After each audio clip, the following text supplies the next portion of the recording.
Shalom sahabatku, mari kita siapkan hati kita untuk dapat merenungkan kebenaran firman-Nya di pagi hari ini, yaitu Tuhan adalah gembalaku. Mari kita buka Alkitab di dalam kitab Mazmur 23 ayat pertama sampai dengan yang ke-6. Mazmur Daud. Tuhan adalah gembalaku, takkan kekurangan aku. Ia membaringkan aku di padang yang berumput hijau. Ia membimbing aku ke air yang tenang. Ia menyegarkan jiwaku. Ia menuntun aku di jalan yang benar, oleh karena namanya. Sekalipun aku berjalan dalam lembah kekelaman, aku tidak takut bahaya, sebab Engkau besertaku. Gadamu dan tongkatmu, itulah yang menghibur aku. Engkau menyediakan hidangan bagiku di hadapan lawanku.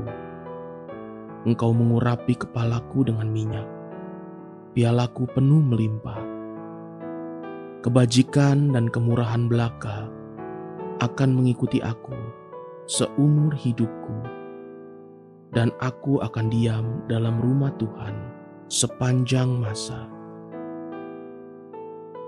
Mazmur Daud yang sangat terkenal, bahkan mungkin yang paling terkenal ini, yaitu Mazmur 23, dimulai dengan pernyataan Daud demikian, Tuhan adalah gembalaku, takkan kekurangan aku. Inilah dasar dari seluruh Mazmur 23, bagaimana Tuhan memelihara Daud melalui segala perkara, melalui lembah kekelaman sekalipun. Namun Tuhan selalu menyertai dan membimbing Daud. Dan semua itu dapat disimpulkan dengan satu kalimat, sebab Tuhan adalah gembalanya. Sehingga Daud dapat bersaksi bahwa dia tidak akan kekurangan. Renungkan kebenaran ini sungguh-sungguh. Betapa benar hal ini di dalam kehidupan semua orang percaya.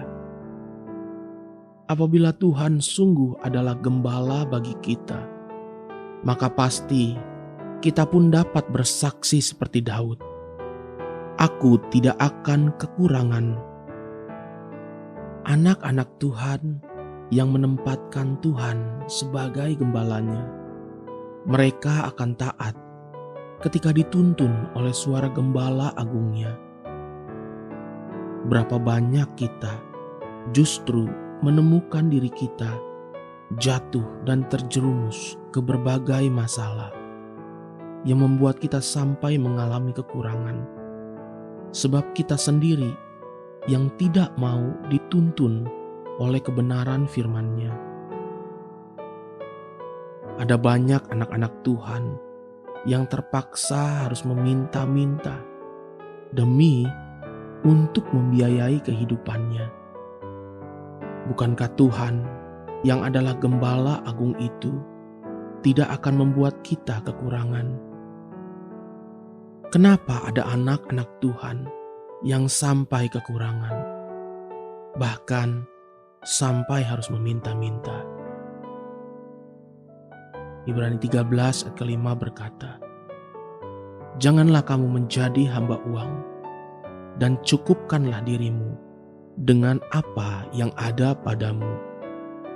Karena Allah telah berfirman, aku sekali-kali tidak akan membiarkan engkau, dan aku sekali-kali tidak akan meninggalkan engkau. Inilah sebenarnya salah satu suara tuntunan gembala agung kita. Belajarlah untuk mencukupkan diri dengan apa yang ada pada kita. Benarkah demikian? Jika kita sungguh-sungguh percaya dan taat akan suara Sang Gembala Agung, mungkinkah kita kekurangan? Justru yang sering terjadi adalah kita tidak mau belajar taat untuk hidup dengan mencukupkan diri dengan apa yang ada pada kita. Itulah yang membuat banyak anak-anak Tuhan kekurangan akan banyak kebutuhan basic sekalipun. Kebiasaan hidup mewah, kebiasaan gaya hidup, ikut yang terpengaruh dengan gaya hidup orang kaya atau para sosialita telah membuat begitu banyak anak-anak Tuhan menjadi kekurangan akan banyak hal. Hal lain yang membuat banyak anak-anak Tuhan terjerumus sampai harus kekurangan adalah karena keserakahan. Keserakahan membuat manusia bermimpi untuk mendapatkan keuntungan besar dengan cara kerja yang sangat minimal. Tidaklah heran ada begitu banyak anak-anak Tuhan yang habis-habisan hanya karena sebagian besar atau bahkan semua tabungannya terkuras untuk investasi bodong yang mengiming-imingkan keuntungan besar. Bukankah semua itu hanya terjadi akibat keserakahan? Firman Tuhan di Efesus 5 ayat 3 berkata, "Tetapi percabulan dan rupa-rupa kecemaran atau keserakahan disebut saja pun jangan di antara kamu, sebagaimana sepatutnya bagi orang-orang kudus." Sekali lagi, jika Tuhan itu adalah gembalaku, maka pastilah aku tidak akan kekurangan. Haleluya, sahabatku, mari kita sama-sama berdoa. Terima kasih Bapa Surgawi, ajari aku untuk terus taat mengikuti suara tuntunan-Mu sepanjang umur hidupku. Amin. Jesus loves you and so do I.